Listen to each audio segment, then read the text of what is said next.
Hello aspirants and welcome back to GK Insights, and today we are going to discuss about the economic cause and military causes of the revolt of 1857. In the previous video we had completed the political and your social cause of revolt of 1857, जिसमें हमने देखा कि किस तरीके से जो थी वो इंडियंस की कल्चरल और ट्रेडिशनल वैल्यूज़ को जो है वो डायरेक्ट चैलेंज किया जा रहा था ब्रिटिशर्स के द्वारा।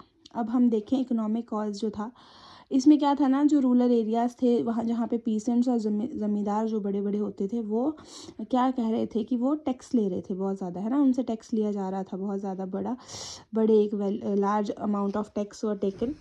सो यहाँ पे क्या होता है कि वहाँ पे रेवेन्यू कलेक्शन के लिए बहुत ज़्यादा मेथड जो थे वो यूज़ किए जा रहे थे। ठीक है, उसके बाद उन्होंने प्रमोशन करना शुरू किया ब्रिटिश गुड्स की, और जब इंडस्ट्रियल रेवोल्यूशन हुआ इंग्लैंड में तो यहाँ से जो था वो रॉ मटेरियल सस्ते में ले जाकर वहाँ से चीज़ें बनाकर फिर से इंडिया में ही बड़े उच्च दामों पे बेची जा रही थी।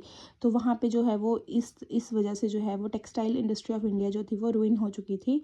और दूसरी बात ये है कि उस वहाँ पे हमें बहुत ज़्यादा ड्रेन ऑफ वेल्थ जो है वो देखने को मिल रहा था। देन मिलिट्री कॉज की बात करते हैं तो revolt of 1857 began as a sepoy mutiny. ठीक है, यहाँ पर क्या था कि जो स्ट्रक्चर था ना ब्रिटिश ट्रूप्स का, उसमें ज़्यादा से ज़्यादा इंडियंस थे और ये जो है वो ब्रिटिश जो थे वो कम थे, और इंडियंस जो थे वो छोटे लेवल पे थे और ब्रिटिशर्स जो थे वो ऑफिसर रैंक पे होते थे। तो उनको जो था वो सैलरी भी कम दी जाती थी एज़ कम्पेयर टू यूरोपियन सिपाही। अब उसके बाद जो है वो उनको मतलब कि चाह रहे थे कि ये जो लोग हैं वो बहुत सारे दूर दराज के एरियाज़ में जाकर जो है अपनी सर्विस दें, और इस वजह से जो थे वो सिपाहियों के बीच में भी बहुत ज़्यादा रेज था। उसके बाद कॉज देखा जा रहा है यहाँ पे, तो कॉज अगर हम देखते हैं तो कॉजेज़ ऑफ फेलियर। अब यहाँ पे हमने बहुत सारी चीज़ें देखी कि कॉज क्या था। अब हम फेलियर्स की बात करते हैं कि क्यों ये जो है वो रिवोल्ट ऑफ 1857 जो है वो बहुत मतलब कि थोड़ा टाइम के लिए ही ये जो है इसका इम्पैक्ट रहा, उसके बाद ये धीरे धीरे ख़त्म हो गया। क्यों रहा? क्योंकि लिमिटेड अपराइजिंग, ये जो large part of country remain unaffected, ये जो था वो कन्फाइंड रहा एक पर्टिकुलर रीजन में, that is your Doab region. अब जैसे लार्ज प्रिंसली स्टेट्स थी हमारी, Hyderabad, Mysore, Kashmir as well as Rajputs जो थे, उन्होंने इस रिबेलियन को जो है वो ज्वाइन नहीं किया था।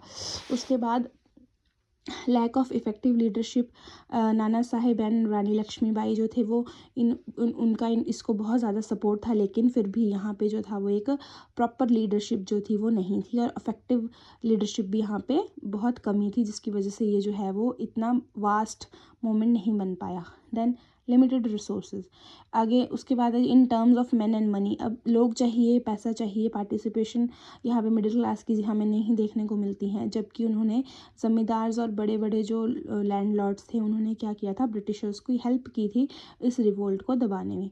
तो यहाँ पर इक्का दुक्का जो थे वही हमें नाम जो है वो देखने को मिलते हैं। अब रिज़ल्ट इसका क्या हुआ कि ब्रिटिशर्स ने देखा कि हमारे लिए ये तो खतरा हो सकता था अगर हम इसको सप्रेस ना करते, तो डायरेक्ट जो है वो रूल हो गया ब्रिटिश क्राउन का, और कंपनी रूल जो था वहाँ पे वो एंड हो चुका था। अब रिलीजियस टॉलरेंस हो गई थी लोगों की, मतलब ब्रिटिशर्स की इंडियंस के प्रति, कि वो देखते थे कि इनके कस्टम्स और ट्रेडिशंस को ज़्यादा हम मतलब चेंज ना करने की ही कोशिश वो करते थे। ठीक है, अब एडमिनिस्ट्रेटिव चेंज भी हुए थे कि गवर्नर जनरल जो थे वो वाइसरॉय जो है वो हो गए थे, मतलब चेंज हो गए थे, और राइट्स ऑफ इंडियन रूलर्स जो था उनको भी रिकॉग्नाइज़ किया गया, डॉक्ट्राइन ऑफ लैप्स को भी जो है यहाँ पे अबॉलिश किया गया। ये इंपॉर्टेंट हो जाता है और ये वाला पॉइंट भी इंपॉर्टेंट हो जाता है। देन जो है वो अडॉप्टेड सन्स को भी लीगल हायर्स की तरह माना गया, और मिलिट्री रीऑर्गेनाइजेशन की गई, जहाँ पर जो है ब्रिटिश सोल्जर की जो है वो स्ट्रेंथ बढ़ाई गई एज़ कम्पेयर टू इंडियन सिपाहीज, और उनको भी जो है वो एक प्रॉपर तरीके से मैनेज किया गया। So that's all for today. These all are the causes and the result of the revolt of 1857, and in the next video we are going to discuss about some educational reforms and social reforms of India in British era. So stay connected and do like, share and subscribe and follow for more.